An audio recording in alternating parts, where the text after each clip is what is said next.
Okay, so let's just dive right in. You know that feeling maybe at the end of the week you check your phone, screen time, Oh, yeah.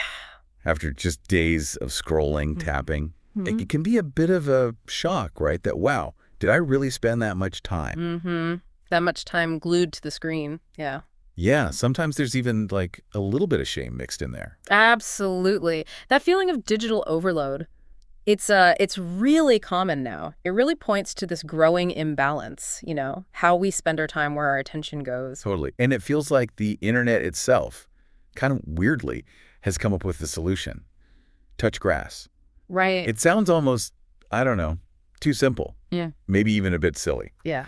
But there's something real there, isn't there? It's not just about like physically putting your hands on the lawn. No, exactly. Holly and Passmore over at Concordia University of Edmonton puts it really well. It's both literal and metaphorical. Okay. It's about consciously stepping back from the virtual world that takes up so much focus Mm. and actively getting back in touch with the physical world. Feeling the breeze, the sun, actually seeing a plant grow, those basic sensory things we kind of lose. And that phrase, touching grass, it's really blown up on social media, hasn't it? It's like this collective little nudge. A shared joke, maybe, but also a reminder for Yeah. those of us maybe spending a bit too much time online, Yeah.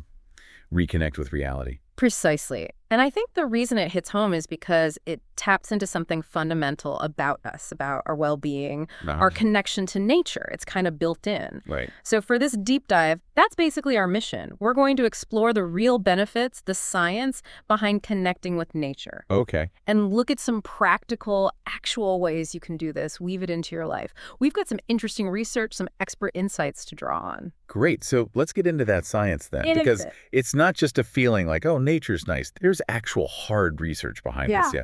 I think I even read something about doctors prescribing time outdoors. Absolutely. The evidence is pretty strong, actually. Decades of research really show nature working almost like medicine. Study after study connects access to green spaces with, measurable physical improvements. Like what specifically? We're talking things like lower blood pressure, lower cholesterol levels, and those things link up to reduced risk for stuff like diabetes, asthma, heart disease, even stroke, and potentially a lower overall risk of death. Wow, that's a serious list. It's kind of amazing that just being around trees or parks can impact our physical health so broadly. It is pretty remarkable, and it's not just physical either. The benefits stretch into our cognitive and emotional states, too. Yeah. Research also points to real boosts in things like memory, our ability to pay attention. It lifts your mood and can even make people more empathetic, more cooperative. It kind of suggests our brains work best when they get that natural input, maybe something we evolved to need. That totally makes sense intuitively. I mean, I definitely feel calmer after just like a walk in the park. Now, you mentioned something about trees Uh-huh. releasing chemicals. That sounds wild. Yeah, that's a key part of forest bathing. Shinrin-yoku, it originated in Japan. There's emerging research suggesting trees give off these things called volatile organic compounds, VOCs. Okay. And some of these might actually boost our immune system when we breathe them in. The exact science is still being worked out, but it's another fascinating layer to why nature is good for us. And that ties back to what Holly and Pathmore said, right? Yeah. That we're sort of drawn to nature, even if we don't quite realize how much good it's doing us. Exactly. We might just underestimate its power because it feels, normal, natural. We just overlook how profound even small doses can be for our well-being. Precisely. Okay, but what if, the idea of spending tons of time outdoors feels a bit much? Maybe you're more of a homebody or you have allergies or something that makes it tricky. Can you still get some benefits indoors? Oh, absolutely. That's a really important point. Direct outdoor time isn't always easy for everyone, but research shows that even just bringing elements of nature inside can have similar positive effects. Like houseplants. Exactly. Potted plants are great, or even just photos of nature scenes, especially ones with natural fractals. Natural fractals. Okay, what are those? So fractals are basically repeating patterns you see everywhere in nature. Think about how a tree branches, or the spiral in a seashell, or a fern leaf. Ah, okay. Like patterns within patterns. Exactly. Stacy Kalina wrote about research showing that looking at these kinds of patterns actually activates brain areas linked to being relaxed, but also alert, calming, but engaging. So yeah, even a nice landscape photo on your wall can help. That's fascinating. So Yeah. plants, pictures, what else works for bringing the outdoors in? Well, think about your other senses. Fragrant flowers, like fresh cut ones, Or using an aroma diffuser with essential oils like lavender or rosemary. Those are known for being relaxing. Watching nature documentaries works too, or even just using an app that plays nature sounds, birdsong, rain, ocean waves. Oh, like those. Yeah, they can all help create that nature connection indoors. It really backs up that idea that it's about the relationship with nature, not just being physically outside all the time. Finding connections where you can. Exactly right. Engaging your senses, fostering that link, however it works for you. Okay, so you also said we don't need like huge forested mountains. Even just looking up can help. Tell me about that. Yeah, that's right. Just taking a moment to watch the clouds during the day, or even better, gazing up at the night sky. There are real benefits to just shifting your gaze upwards. The night sky. There's growing evidence that looking at that vastness, all those stars, it can trigger a really powerful feeling of awe. Oh, like that whoa feeling you get looking at something immense, like the Grand Canyon or something. Precisely that. Julia Flynn Seiler called it a sense of wonder as we contemplate the vastness of the cosmos. And scientifically, awe is pretty potent stuff. How? Studies suggest experiencing awe can actually lower inflammation levels in the body. It helps calm the nervous system. Why? And can even trigger the release of oxytocin, the bonding or love hormone. Just from looking at stars. That's incredible. Yeah. So it can make you feel more connected, calmer. It seems so. And there's a practical side, too. Darkness is key for regulating our circadian rhythm. Oh, body clock, great. Exactly, the natural 24-hour cycle. Darkness tells our body to produce melatonin, the hormone that gets us ready for sleep. So maybe less screen time in the evening and a bit more stargazing could actually improve your sleep. Less doom scrolling, more stargazing. I like it. Better sleep sounds like a good trade-off. Yeah. And you mentioned some cool sky stuff coming up. Yes, definitely some good reasons to look up soon. This month, May 2025, keep an eye out for the Eta Aquariid meteor shower that's debris from Halley's Comet. Cool. Later in 2025, there's Saturn's equinox, which is pretty unique. Then in August, Venus and Jupiter are going to look really close together in the sky. And September brings a total lunar eclipse, a blood moon. Okay, making notes. Blood moon. Got it. So let's switch gears slightly. Exercise. We know it's good for us, obviously. But what's this green exercise thing? It's pretty straightforward, really. Green exercise just means doing your physical activity outdoors in nature. Okay. And while, any exercise is great for body and mind, some studies suggest doing it in nature might give you a bit of an extra edge. Like how? Does it just feel better, less like work?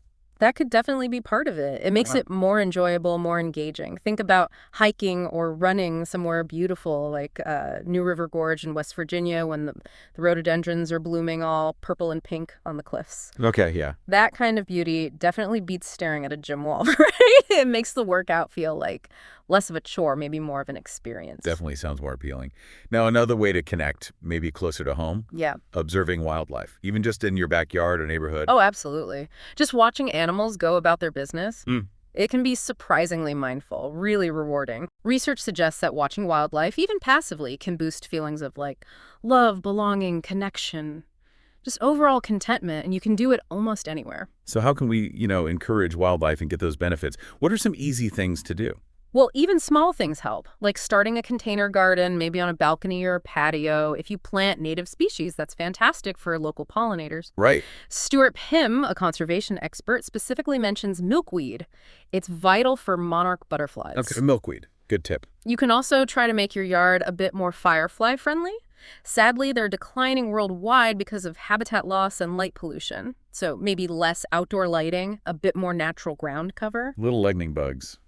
That's Yeah. sad they're declining. It is. Yeah. And simpler still, putting up a bird feeder. It's a great way to attract different birds, watch them up close, and it really helps support local biodiversity. Yeah, I can picture that. Just sitting quietly, watching birds at a feeder. Sounds very peaceful. Yeah. You mentioned some cool images before. Firefly larvae on a termite mound. Yes. Nature's full of these amazing little scenes if you look closely. That image, larvae glowing on a termite mound, it just reminds you of the complex life happening all around us, often unseen. Or just a single firefly against the dark captures that delicate beauty we miss if we're always rushing or looking down at screens. Right. Okay, so stepping it up a notch for a bigger nature dose. Yeah. National parks. There are tons in the U.S. alone, right? Oh, yeah. 63 designated national parks in the U.S., plus countless others worldwide. They're incredible places to explore really diverse landscapes and just feel that sense of wonder. I've seen pictures. Yosemite's waterfalls, Yellowstone's geysers.